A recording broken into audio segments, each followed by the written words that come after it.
Карачаево-Балкарский культурный центр «Алан» ведет постоянную и масштабную деятельность не только в Ставрополе, но и далеко за ее пределами.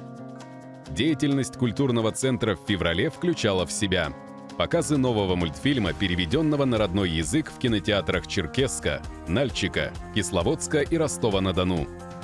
встречу со студентами Белгородского университета и презентацию деятельности центра «Алан», встречу молодежи с именитыми врачами города на базе медицинского университета, викторину, посвященную Дню родного языка, участие в тотальном Карачаево-Балкарском диктанте, интеллектуально-развлекательную викторину «Квиз», постоянные игры клуба любителей футбола «Абадан», сборы актива для подготовки мероприятий, организацию игры «Квиз» для своих, проведенную специально для карачаево-балкарского населения города Ставрополя,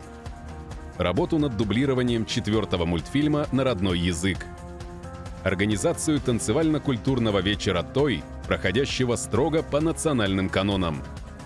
Также в культурном центре на постоянной основе предоставляется возможность бесплатно заниматься боксом, кикбоксингом, смешанными единоборствами, грэпплингом и другими видами спорта.